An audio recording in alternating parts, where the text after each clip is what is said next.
Fox News enemies list of Trumpists and communists. Raise your hand if you're on the enemies list. I am. Is it just us? Sergio. Do we get to So wait, vicariously Serge, are you on the there? list? Can we be there because you're there? Like we work here. I'm not on there. Okay, so let's slow down. No. It is, Hold on. First of all, Phil. Tim got on the enemies list through guilt by association, so you should be able to as well. I feel like I should. So basically, what's happened is this NGO in Ukraine published this roller coaster thing where they list a bunch of individuals, what is it, like 300 and some odd individuals, that they say are impeding their access to funding. Basically, what they're saying is, you, American citizen, are in the way of me taking your money. That deeply offends me. I get really angry by this. I'm an American. I pay taxes. You are Americans. You pay taxes. And these people wrote up a thing mad that as non-U.S. entities, they want my money to pay their bills. You can ask nicely, but to tell me I'm in your way of my own money, I'm glad I am. So here's what they do. They have this connections. And then they have this big list. There's Donald Trump, and I'm in there somewhere. Where am I? I'm like floating over here, Tim Pool. Now, I will tell you what is the most offensive thing about this is. Where am I? I don't know where you. I'm in there, bro. Somewhere. I know it's hard to find because they don't. You got to be big. Like you see how the big ones have names on them, like they actually label them. I'd imagine yours would be one of the bigger ones, right? There you go. Oh, there we go, baby. Yeah. Now hold on. Central. They don't connect you to me over here.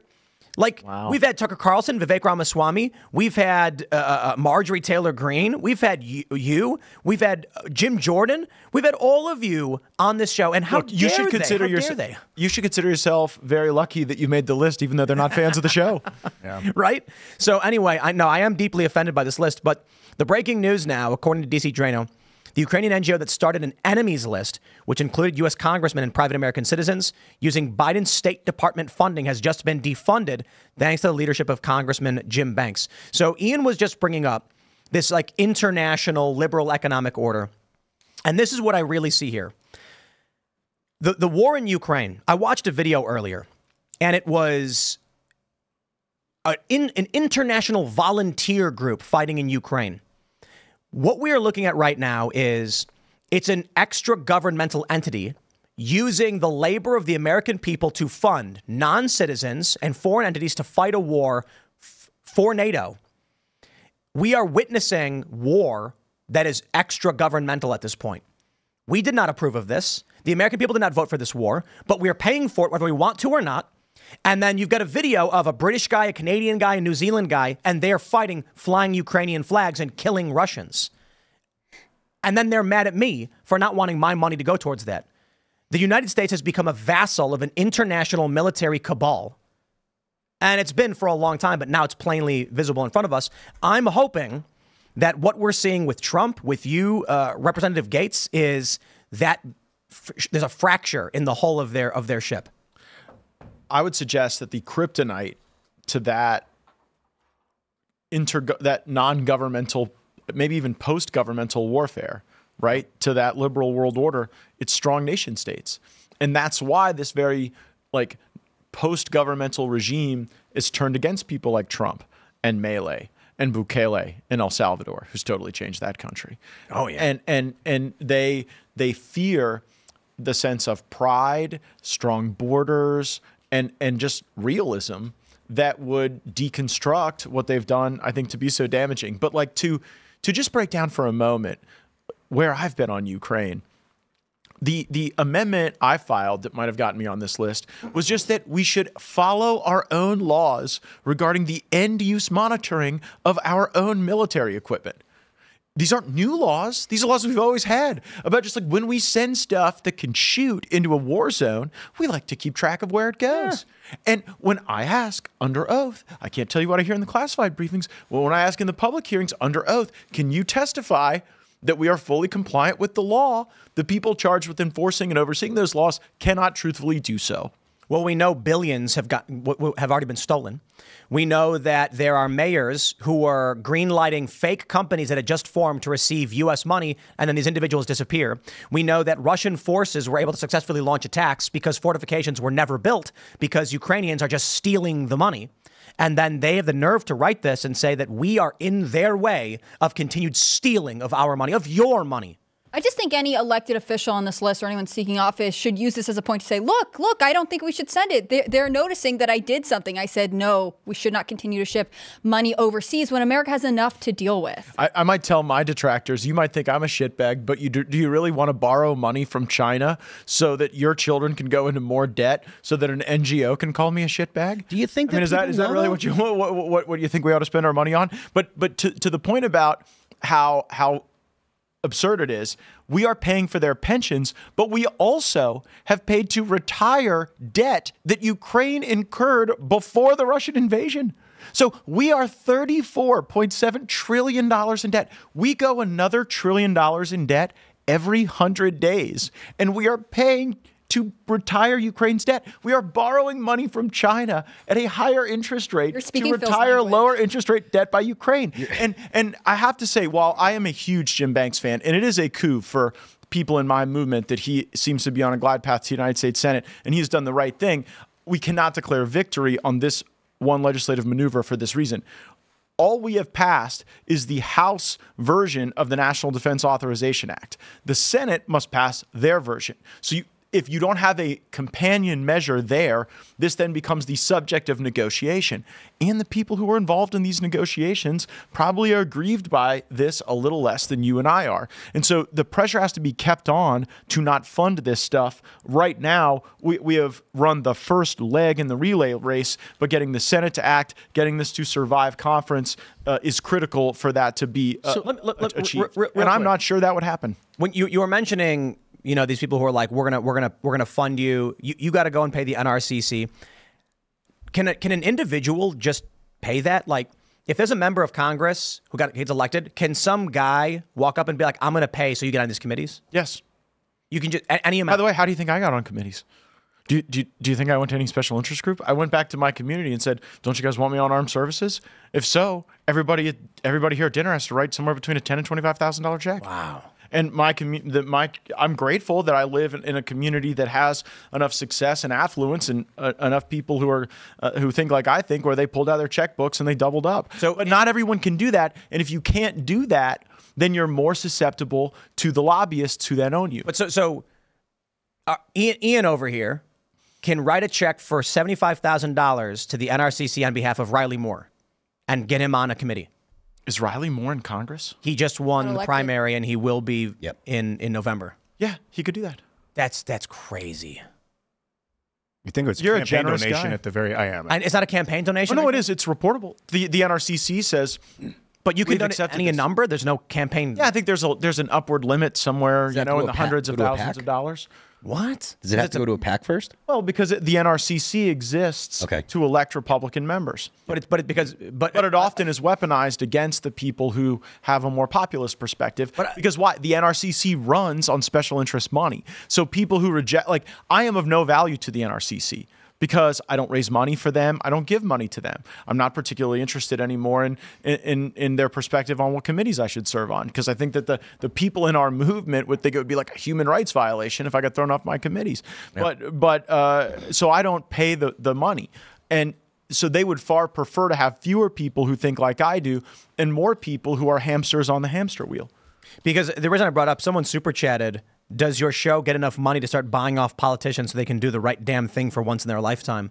And I'm like... Well, you cannot buy politicians. You can only rent them. So that's my question. I mean, we go to a member of Congress and say, we're gonna pay the NRCC what they are looking for to make sure you get the committees and do the right thing. Thomas Massie told the story about how someone thought he could do a real good job on the Ways and Means Committee, and the lobbying group said, this is what we're willing to pay for you to be on the committee, and we need you to share our perspective on these issues. And I think Thomas pretty much told him to fuck off. Wow. So how do we stop that? And he never got on the we got some people on some committees because we used leverage. Kevin McCarthy did not want to put Thomas Massie and Ralph Norman and Chip Roy on the Rules Committee. And that's the committee that determines what even can be voted on. What amendments are even going to get the dignity of a vote. How much is it costing on that committee? Huh? How much does it cost to Well, get? typically, if you're not someone that's giving, upwards of around $1 million a year, you're not really considered for the Rules Committee. But can afford but that. our folks got on the Rules Committee because we said, Kevin, what would you prefer? This to be the slate of people on the Rules Committee, or for you not to be able to hang your portrait? And he was went like for the sort of a portrait. moth to the flame on the portrait deal. But now we got our folks on the Rules Committee, and that's not to say that they think like I think on every issue. I'm sure they don't, but I know they're not corrupt. They didn't get there because they bought it. They got there because we used leverage, and I think that is not a perfect system, but it's definitely the better one. When they come in and they pay to get someone on a committee, who does that money go to? Well, oftentimes the NRCC takes that money and they will use it at times to play in primaries to select the type of person that's likely to participate in this, in this Amway scheme that they have. For people who don't know what the NRCC is. Yeah, the National Republican Congressional Committee. So it is the political wing of the House Republican Conference. The Democrats have one. They call it the D-Trip, the D-Triple-C. And these are basically like political organizations that help people get elected. Yeah, they're ostensibly their purpose is to achieve the majority. So you have to have money to do that, and they have the ability in law that you don't have. They have an ability to buy television advertising that you don't necessarily have at rates that you don't necessarily aren't able to get. And so they have that primacy in law. It's one of the reasons we have a two-party system, because we've wrapped our campaign finance laws around a two-party system. But anyhow, they exist for that purpose. They have to raise tens of millions of dollars. If you want to be the leader of your conference, it's somewhere between $60 and $100 million that you need to raise. How often? Well, every year. Every year you need $60 to $100 million. And Kevin McCarthy, to his career, raised about $1 billion. And what I said to folks is, what did that cost, right? When Kevin McCarthy walked into the speakership, having raised nearly $1 billion, not just with the NRCC, but also CLF, other aligned PACs and entities, all of that together, that's $1 billion worth of IOUs. And, for all of the criticism I take, I turned those IOUs into Confederate money. I love it. Because they're gifts. They're considered gifts, technically. Well, they're considered donations. Donations. So what's the tit for tat? Is their expectation they're going to get something in return? If it's a donation, that's not how donations work. I'm sure the mobile home lobby gave their, $500,000 to these entities just because they wanted people to live better lives. I'm sure the pharmaceutical industry didn't ever want special treatment. For you to vote a certain way on a bill that might help them. Yeah. They would never want anything out of you. So Ian, let me explain something for you. It's illegal to sell booze, right? Unless you have a liquor license. So some teenagers, some college students got smart one day and said, I know, we'll just sell cups. The beer is free. Do you think the police went, drat, they got us? No, they went, nice try. It's called solicitation. You're under arrest for selling beer without a license. So what we see here is you don't need someone to write down, I owe you one favor in Congress. They just come to you and say, remember that $10 million we gave you? Yeah. Okay, well, you know what that means. So if a conversation like that, if it was recorded, would it be illegal? Please, it said daily in the halls of the Capitol. And here's how the parlance works most often. Congressman Poole, we'd really love to have your support on that amendment, or we'd really like you to sign this letter. And we'll see you at the fundraiser next week. It is that direct. It is that proximate. And it is that disgusting. And the fact that people are willing to do it underneath the murals of Jefferson and Adams, underneath the bust of Washington, it is debasing and unpatriotic. Our culture is fried. That's why. So do you think, is it better to try to work within that system, find people that can actually function in the system the way that it is to actually affect policy that you want? Or do you think that it's actually better to try to have to elect lawmakers that will work to change the system, because it's so deep and it's so complex to actually get things done? What's an effective means to, if not change policy, produce policy for the people that they actually want? Because right now, the government's not doing that. It is the question. And I will not come to this conversation with the hubris that I know the answer. I believe you have to change the incentive structure. If you want to move the mouse, you have to move the cheese. And I believe that there is an incentive structure around doing the right thing if you are willing to be bold and relentless, and if you are willing to take the criticism. I am one of the top fundraisers in the House of Representatives, despite my unwillingness to play this game. And it's not that I have a whole lot of billionaires who are writing $6,600 checks to me. It's that I have 200,000 donors that go to MacGaetz.com and give me an average of like $80. And that is I am able to have the resources necessary to win every election I've competed in under that model. And I've tried to show people that if you do that, the people will be there for you. And if we didn't do dumb stuff, it wouldn't cost us as much to win elections. Yeah. That's the other thing. The reason Tony Gonzalez needs $9 million to beat Brandon Herrera by 429 votes is because he has a really bad voting record. If he voted better, it wouldn't have taken $9 million. Herrera had $1 million. Congratulations to Tony Gonzalez, I guess. He had 9, but that the establishment looks at that and say, we won. I look at a race like that and say, we are coming. If we can align some of these things and answer Phil's question with a bit more precision and depth than I have, then the energy is there for it. So what advice would you give to Riley Moore, who might be the new congressman from West Virginia coming in the fall? I mean, it sounds like it's a really challenging model if everything is sort of working against you. It really is. And I couldn't give someone advice that could make them sufficiently resilient. You have to believe that you ran for this job for some reason other than self-aggrandizement or to go be the valet for special interests. And some people convince themselves that I start as a low-level valet, but I can move up. And instead of just being the valet for the Corolla, I can be the valet for the Cadillac. And then after that, the Maserati and the Rolls Royce. And I just look at that and say, it's dumb. It is just, why do you even want to do that? Wouldn't it be better to lose on the stuff that would save the country rather than just preside over our decline? Because these people fear losing an election. And candidly, I've done this for 8 years. I have my moment in history. I fear that my kids and grandkids are going to read that I was on the board of directors of this country when we went off the cliff, when it all turned upside down, and when the hope for America was lost. And I know the people have the right values, but I see every day how disconnected our leaders are from that. And it is tragic. And so the question is Phil's question. Do you go every day and do you scrap and claw within that? And oftentimes the people who do that justify selling out for their own advancement. So I don't know this individual you're talking about, but I think faith is an important part of it. And mine is not perfect, but I think I've seen how the people of the strongest faith, even not my own faith, but they have strong faith.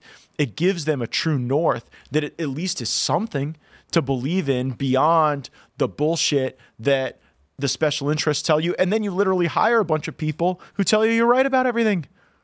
Right? People don't move up on congressional staffs because they tell their bosses they're wrong and dumb and ugly and lame and cringe. They move up because they say you're doing great. Yeah. And that's what's addictive about it. The fact of the matter is, like you said, the incentives are all wrong. So you're incentivized to, if you take the incentives and you try to work within the system to get things done, you're going to have constituents that are going to say, oh, he's a swamp monster. You're going to have people saying, oh, he works with people I don't, because you have to have anything that's effective happen, you have to work with people that are going to make your constituents turn their nose up, right? If you wanted to do something with, say, AOC, people are going to be like, oh, you're going to have a problem. Yeah, but I let them. What do you do? I let them. Look, AOC and I do have legislation together. Mm-hmm. We actually think that it's crazy our government's policies on psychedelics and psilocybin and a bunch of the other things that have shown the ability to save people's lives and let them have better marriages and just, interact in a way that is not criminal or institutionalized, God forbid. So I will work with anyone and everyone to improve the lives of my constituents. And you get crap for that, though. Well, and I need the votes of people who don't agree with me and who don't really buy my shtick, right? Who say that we want somebody who's going to go and just do the job and not try to create all this trouble. And what I try to sell to those people and why I think some of them still do vote for me is whether you agree with me or disagree with me, I'm doing this because I believe it. And when the people see that in a leader, I think they are willing to give you grace on disagreement if they know you aren't full of shit. Thanks for checking out this clip from Timcast IRL. Make sure to watch the show live Monday through Friday at 8 p.m. Subscribe to this channel, and we will see you all there.